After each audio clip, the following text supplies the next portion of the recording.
Madame, monsieur, bonjour. L'Allemand Alexander Zverev s'est qualifié pour sa deuxième finale de Roland-Garros où il tentera de décrocher un premier titre du Grand Chelem face à l'Italien Cobolli. Nous allons y revenir en longueur dans cette édition, juste avant les autres titres, avec l'équipe de France de foot qui a échoué dans son premier match amical de préparation pour la Coupe du Monde, et puis du basket, les phases finales de Betclic Elite en France et de NBA aux États-Unis. Le casque sur les oreilles, le volume au maximum, un verre à la main, l'œil du sport, c'est parti. Pour la 4e fois de sa carrière, l'Allemand Alexander Zverev s'est qualifié en finale d'un tournoi du Grand Chelem, alors même si pour l'instant il n'en a jamais remporté, il peut rêver après sa victoire face au Tchèque Jakub Mensik 7-5, 6-2, 3-6, 6-3. Et le Tchèque est pourtant une pointure, il avait notamment battu Joao Fonseca au tour précédent, lui-même tombeur de Novak Djokovic. Le 27e mondial n'a donc pas pu résister face à l'Allemand, numéro 3 au classement ATP, qui peut enfin tenter de décrocher un titre, le titre suprême pour tout joueur de tennis, un titre du Grand Chelem. Il a en effet pu profiter jusque-là des absences, notamment de Carlos Alcaraz, mais aussi de Yannick Sinner, éliminé dès le deuxième tour. En début de rencontre, les deux joueurs sont apparus tendus, pas vraiment relâchés dans leur frappe, alors le match fut assez fermé. Très vite, on a senti la volonté de Mensik de ne pas s'embarquer dans de longs rallyes de fond de court à répétition, comme il en a pourtant l'habitude. Mais c'est bien l'Allemand qui a eu raison de lui à la fin et disputera donc la finale face à l'Italien Flavio Cobolli, lui qui s'est qualifié sans aucun souci puisque Matteo Arnaldi, son compatriote, a déclaré forfait pour sa demi-finale de Roland-Garros qui était initialement prévue ce vendredi 5 juin au soir.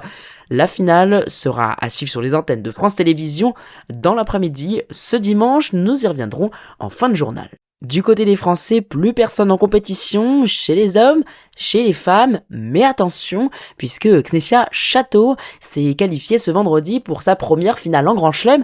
Alors, allez-vous me dire comment est-ce possible ? Eh bien, celle qui s'est imposée face à la chinoise Li Xiaoyi dispute le tournoi de Roland-Garros en handisport.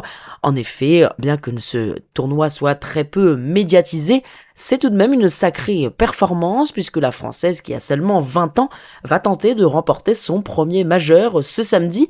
Après sa victoire, 6-3 à 6-1, elle peut se permettre de rêver et de rêver d'un superbe titre en plus en France.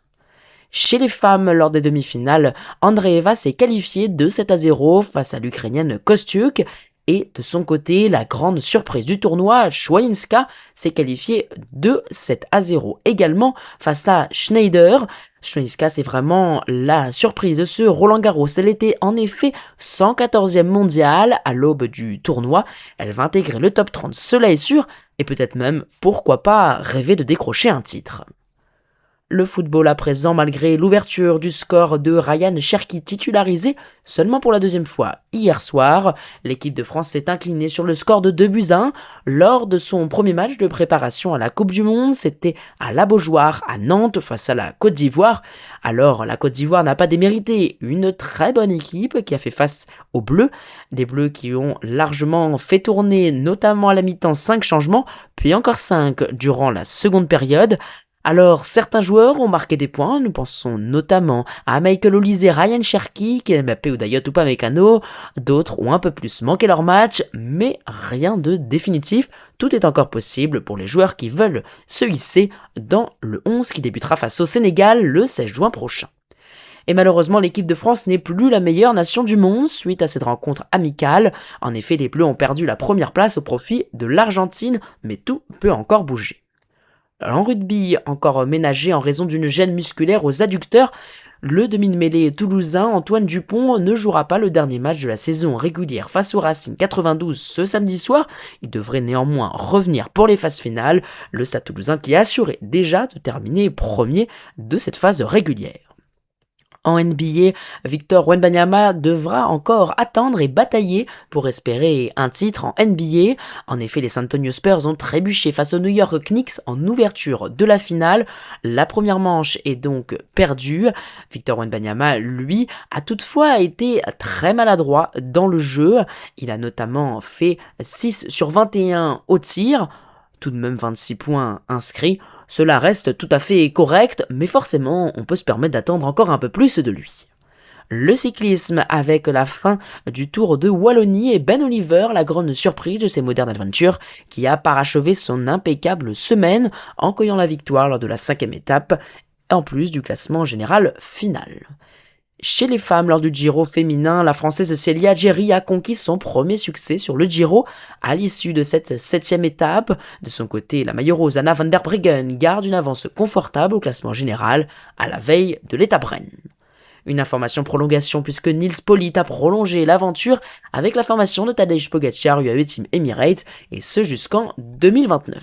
Le programme à présent qui vous est présenté par myfuturegift.com, site internet où vous trouverez absolument tout ce qu'il vous faut, tout ce que vous imaginez et même ce que vous n'imaginez pas encore, que ce soit pour le sport, la déco ou même des habits personnalisables. Rendez-vous sur myfuturegift.com pour offrir ou même vous faire un cadeau. Un grand merci à eux de nous soutenir. Le programme donc avec la suite et la fin de Roland-Garros. Notez bien, il n'y a pas de demi-finale ce vendredi soir entre Arnaldi et Cobolli. En effet, ce premier a déclaré forfait. On retrouvera donc le prochain grand match avec la finale dames ce samedi. Maja Schwaninska, déjà entrée dans l'histoire avec ce superbe parcours, elle qui est 114e mondiale, qui devra défier la 8e mondiale, Mira Andreeva, qui part avec l'avantage dans cette finale aussi inattendue qu'exceptionnelle.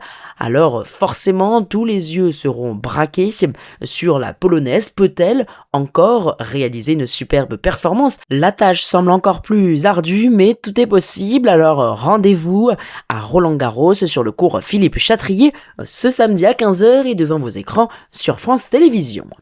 Du côté des hommes, on retrouvera l'Italien Cobolli qui affrontera Zverev, le 14e face au 3e mondial. La finale est programmée à 15h ce dimanche, elle aussi diffusée sur France Télévisions. Alors est-ce que Alexander Zverev, au bout de sa 4e finale de Grand Chelem, arrivera enfin à en remporter un? Réponse ce dimanche.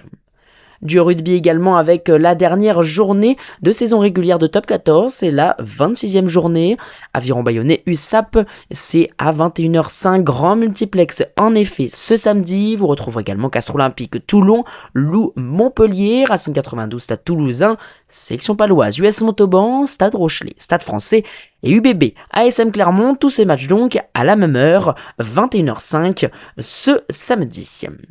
En basket, les phases finales de NBA et de Betclic Elite. Alors du côté des États-Unis, les San Antonio Spurs affrontent dans la nuit de ce vendredi à ce samedi une deuxième fois les New York Knicks qui sont sortis vainqueurs lors de la première manche. Du côté de la Betclic Elite, la demi-finale avec ce dimanche à 19h, Cholet qui affrontera une nouvelle fois Paris. C'est le 3e match pour le moment, égalité 1 partout entre les deux équipes qui peuvent prétendre au titre final. Voilà, vous savez maintenant tout. Un grand merci d'avoir suivi cette nouvelle édition de l'Œil du Sport. Et puis n'oubliez pas, nous sommes également sur Instagram où vous pouvez nous retrouver sous le même nom. Plein de contenu exclusif à l'aube de cette Coupe du Monde 2026. Et puis vous pouvez également retrouver notre podcast exceptionnel qui s'affiche juste ici à l'écran. Podcast exceptionnel consacré à la Coupe du Monde qui commence dans quelques jours. Un grand merci et à très vite. Ciao.